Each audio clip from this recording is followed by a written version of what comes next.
Christopher Nolan's The Odyssey is doing phenomenally well at the box office. At least that's what we're being told. But folks, what if we were so bold as to present to you what the translator Christian Nolan used is saying about his script, about his movie? And let's just say, she does not have kind things to say. No way. She is slamming Christopher Nolan and the modern message.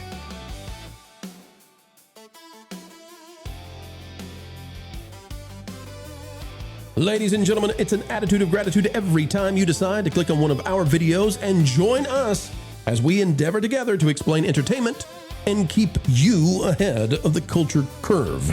As we swerve on over to the latest news, all we ask is that you click that like button, share, and subscribe. And it's now time, folks. Let's dive into the Odyssey controversy. All right, ladies and gentlemen, take a look at this. Odyssey translator Emily Wilson is shredding Christopher Nolan, just absolutely slamming him. It is vicious. Says, I would be ashamed to have written any part of this script. This is being carried validated. I feel so validated. You have no idea. This, like, I had to tell Carol right away when I saw it. Like, this is 100% what Carol said in her review about the Emily Wilson adaptation, how the actual thing is nothing like it.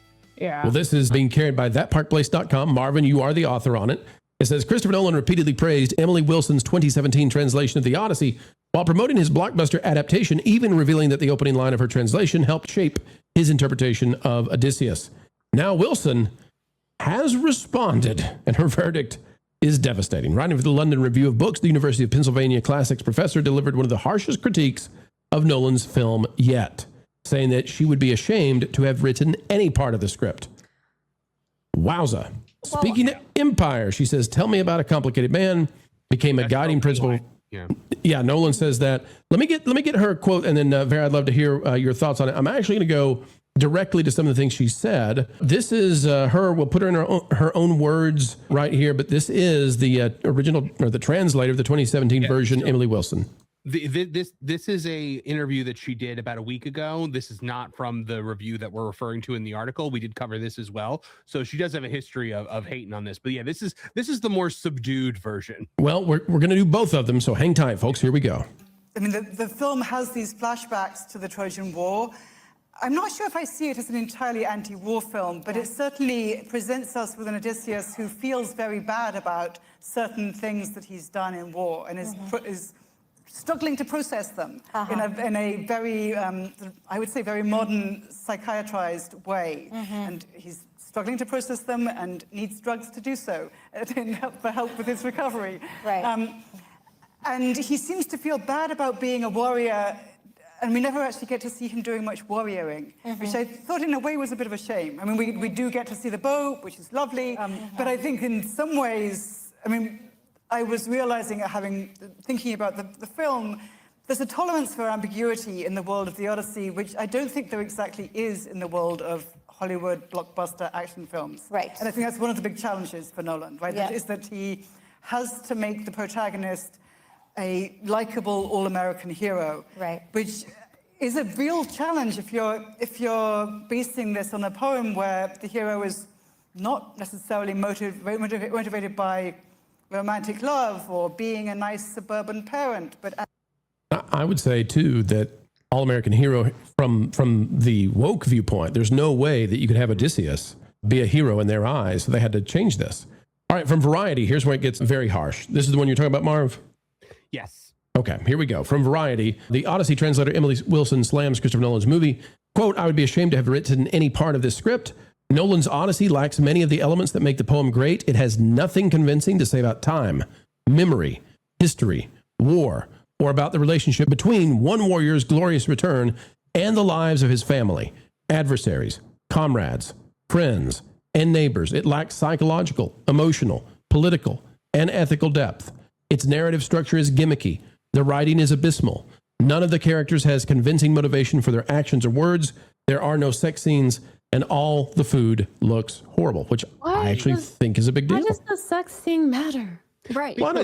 Well, because I get that Odysseus like banged like 3 hot chicks. I get it, but why does that matter? Go through that book, but it does. Yeah, it shouldn't. But yeah, it does matter in almost a way to the complexity of his relationships and the struggles that he had with these different women, and that is sort of sidelined because the problem with this movie and the problem with Emily Wilson is that they view women through these certain feminist lenses. You know, Emily Wilson is a raging feminist, and she did make changes to the Odyssey, and then Christopher Nolan did that as well.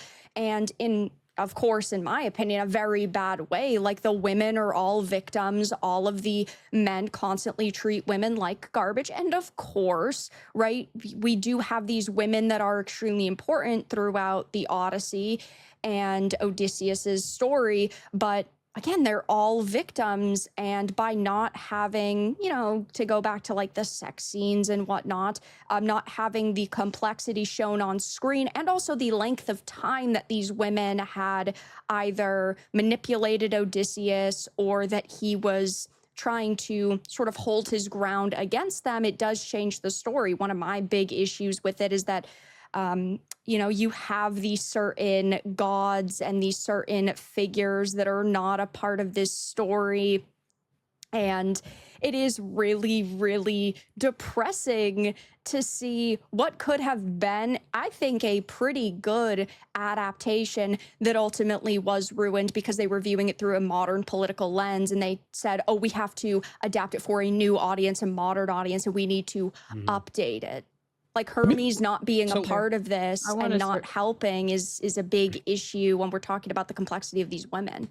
Right. So I'm going to circle back to the sex scene because there's plenty of adaptations of this tale that do a fade to black. So we don't actually need like a graphic sex scene. That was why I was having the outburst. That the focus is that we have to have a sex scene. That's right. It doesn't need to be graphic and extensive. What we need is love. What we need is love. That's what's devoid in the film. The mother doesn't love the son. She loves the throne. Like, that's a very modern thing. The idea that she's businesswoman Penelope. We don't have scenes that really show us Odysseus in love with his wife. Like, sex is great, but that's not enough for the fact this guy spends however many years trying to get back to his wife. He's not trying to get back there to bang her. He's getting back there because he loves her. Well, he loves her, and there's no scenes of that. And finally, I'll tell you this, Marv, there's nothing beautiful. We don't get scenes of him holding his infant son, and what is he fighting for? Well, that's part of the problem. So here's the thing: we never see any kind of love between him and his wife, but also the fact he admits that he didn't want to go home. He admits at the end of this movie that he didn't actually want to go home, which is 100% not the story. When he read her first line, let me tell you about a complicated man, or tell me the story of a complicated man. He's complicated in a much different way than Christopher Nolan takes him. Christopher Nolan made his complications PTSD, right? Which is a story crutch, is an absolute story crutch to constantly give guys PTSD. Like, I'm kind of over it. And it's because he sinned. He sinned and destroyed all of civilization by doing the thing that historically was this big win, this idea that you get the Trojan horse, and it's a great mental trick. It's a great, like, this is this huge, idea. And we invert that, again, according to modern messages. So Odysseus is complicated in the actual story because he is not like this like he's a heroic guy, but he is a warrior of the times. He is searching for glory. And that is the thing Emily Wilson points out in that other interview, is that there's no sense of glory in this, that he doesn't want glory. Odysseus is the kind of man that would enjoy the spoils of sacking a city. He would not feel bad about it and cry about it and see Zendaya everywhere because of it. Which doesn't mean, by the way, let me say this too, Marv, because I hate this false dichotomy that's created in the film, which isn't to say that the historical depiction of Odysseus has him, filled with bloodlust. That's not part of the original story. The idea that when they take the city of Troy, that they're killing kids and little girls and all that kind of stuff, and that's Zendaya's role, that is introduced by Christopher Nolan in order that he would have the PTSD. Whereas historically what would have happened, all of those people would have been subjugated. Mm-hmm. Now, that's not great either, but that's how it worked in antiquity. But it's not to say that they would go in there and be like, let's just get to slaughtering. But that's how it's depicted, so that he can make him a sinful, awful destroyer of civilization. Another quote that she gives in this review is, she says, "I had hoped that Nolan's affinity with these Homeric themes might push him to new creative heights and enable him to conjure more believable characters. But the Odyssey features his usual combination of grandiosity and superficiality. The film's vision is too confused, its characters too underdeveloped to deliver what it half promises in terms of big ideas, although it's very good at conveying big bangs and big giants." That's fantastic. Carol, Vera, I want to ask you something I think that is deeply important here. I've been talking with folks who have kind of opened my eyes, and I even did a Patreon where I did a mea culpa, and I said I should have seen this before the movie came out and recognized it. Fake Wizard has been talking to me about the idea that because it's a Christopher Nolan film, and because it was presented on IMAX, and it was based on IMAX, and because the pre-ticket sales went on for a year, Hollywood knew that they had 2 weekends of full capacity IMAX ticket sales already reserved. And so they already knew they would have a win. And so they took on a narrative of winning, knowing that this would be the one that finally got them a W in the woke war. If this film were not primarily IMAX, it would not yet be across the $500 million mark. These tickets are 50% more expensive than standard ticket sales. Now, I'm not trying to discredit this film, but what I'm very interested in is the idea that you all four of us on this panel agree about this film in terms of the review. I can tell in the tones that we're talking about, we all agree this is a lackluster film that does modern retelling and is in many ways just silly and lackluster. And we agree with this translator's thoughts on it. But many people in our usual side, many people who are typically based, many people who are anti-woke, they broke their principles and said, oh, it's amazing, it's fantastic, it's phenomenal, I love it. And I'm not trying to condemn anybody, but I just want to know, Carol, Vera, why? What was it that caused some to say, it's amazing, it's fantastic, you got to go see it, it's secretly conservative, and all this other stuff? I think it ultimately leads back to like this false sense of an allegiance. People know the Odyssey. People are required to read the Odyssey. It is a story that has been adapted even in many different movies, but not with specifically the names of these characters, but the general story structure. Christopher Nolan is a very big name in Hollywood, and it also has a lot of actors that are a part of it. But ultimately, when you are talking about a foundational work like this, a foundational piece of Western literature, it should not be altered during the adaptation process, and it was. And that's why so many of us have had these like scathing opinions on it. But yeah, people are definitely, they have a lot of reasons to root for this because they recognize an actor, or maybe it's one of their favorite directors. I personally don't have allegiances like that. I go on a case-by-case basis. If I think this movie sounds interesting, I will go and see it. And if I like it, I will root for it and I will praise it. But that doesn't mean that your next movie is going to lead to me wanting to defend it. Whereas, maybe I am not, maybe I'm not the person who has the general opinion like that. Maybe I'm the odd one out, but yeah. Well, I find it fascinating, and I agree with you. I find it fascinating that I agree with this Emily Wilson person. I bet we wouldn't agree with anything. Well, we wouldn't agree on anything. She also wanted, in her statement, she is basically admitting that she still wanted it to be more modern and to push politics. So I don't fully agree with her. I read her translation. She does have an intro where she does talk about the modernization of the language, and her two reasons for that is because she wanted to increase the accessibility to the story, because as people get older and our education system continues to degrade the way that it is, people are struggling with the vernacular that the Homer's tale was told in. And then the other reason is that she stated that she wanted to challenge people who are already fans of the Odyssey to rethink the poem in different terms. That was her justification.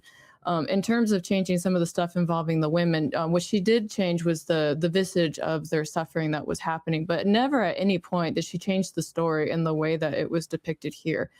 She's actually a big love of this. If you read the book and you go through her opening introduction of it, first off, the background that she gives for this is about, if you get the audiobook, it's like 4 hours long, where she's explaining the culture and how food works and smells and everything like that. She's got a whole chapter about how Athena and Odysseus are pretty much mirrored characters in the way that they're both like witty and cunning and conniving and trying to get what they want, while also, you know, playing ball with everybody. You see that with Athena when she's like moving around with disguises and she's using her words to get what she wants from Papa Zeus. And then you also see it with Odysseus when he's being nobody with the Cyclops and all of that. And I guess the only reason I'm being very verbose about this is because I think Emily Wilson is getting thrown under the bus in a really extreme way. And I feel like I'm the only one who's read this book.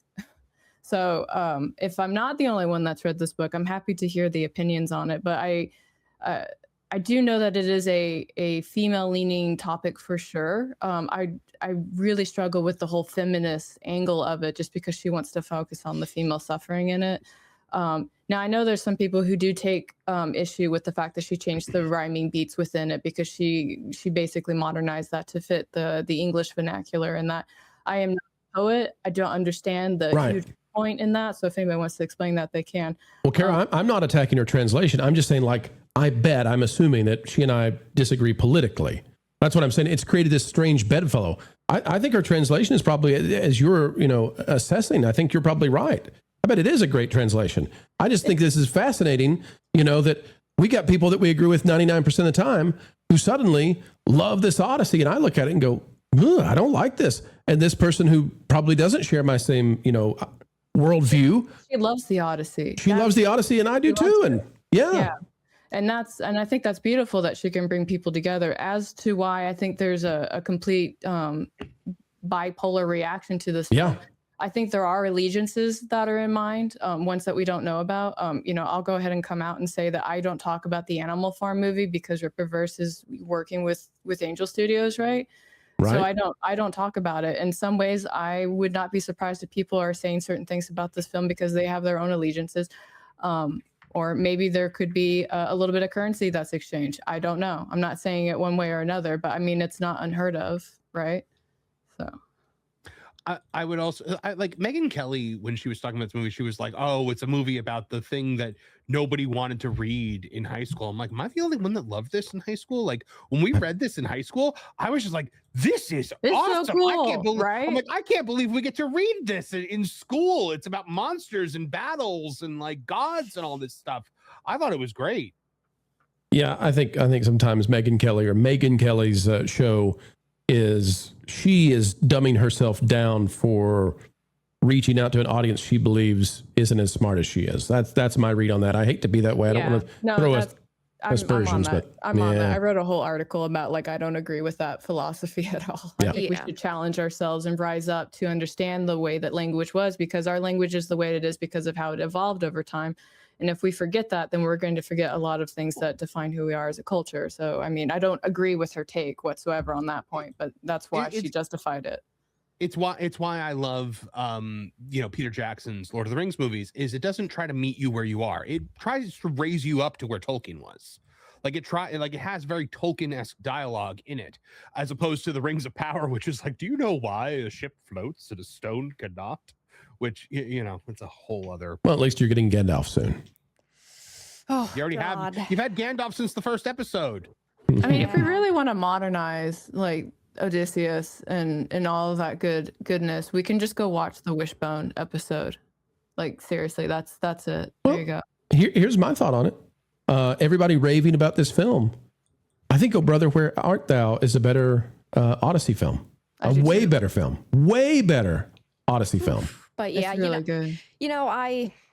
I get what you're both saying. Pro is more so talking about the YouTubers, the content creators, people with our general opinions, whereas Kara's talking about Emily Wilson's, translation and why people view her as a feminist and in her work. I mean, I don't think that we want to get into this full debate, but it's about the way that she added and portrayed sort of the female suffering. And again, we don't want this to be a full debate, but her translation, she had said it herself, addressed centuries of male-centered interpretations. I just found her quote on that.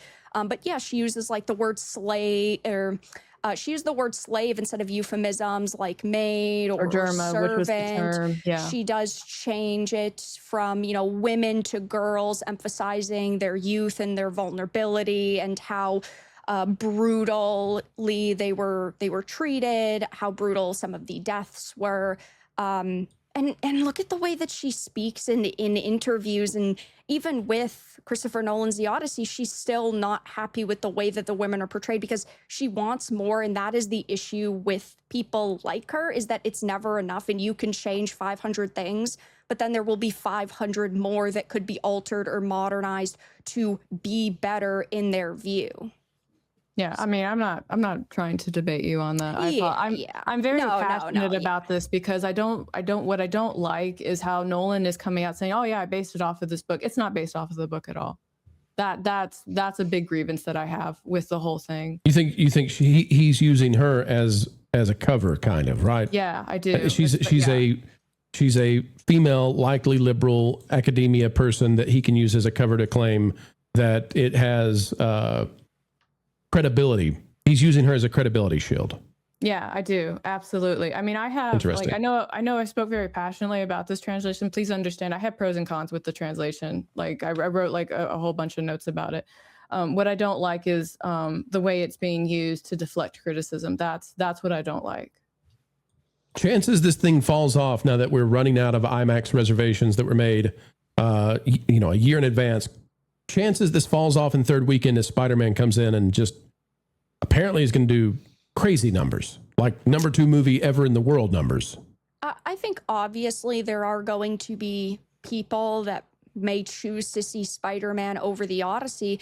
And while there is an overlap of the audience, I do think that they are still pretty different audiences. And since the Odyssey has already been out for a couple of weeks at this point, a lot of the people that really wanted to watch it have already. So I don't necessarily know if it will take away, if Spider-Man ticket sales will take away directly from the Odyssey. It's just that the Odyssey is eventually going to have to start winding down a little bit, being scaled back a little bit. So, well, the Odyssey is keeping the IMAX theaters for another couple of weeks, right? But it is losing the Dolbys, it's losing the RPX, it's losing all the other PLFs, 40S, So pros and cons to each that are in theater right now. We'll see, folks, but one thing's for sure, the Odyssey is not what has been presented to us, and it's making for some interesting alliances and divisions that even we did not see coming. What a joy, what a pleasure, folks, to get to make a video for you, and thank you for watching the entire thing. We could not do this without folks like you. We could not do this without the truly dedicated and those who care about what we have to say. And you can share this out with even more people by clicking that like button, by sharing this out across the social medias, and by doing this one thing, folks, that we don't say enough. Click it and stick it to the algorithms. It is the notification bell. Until the next time we spend time together, folks, keep learning, keep growing, and as always, keep having fun.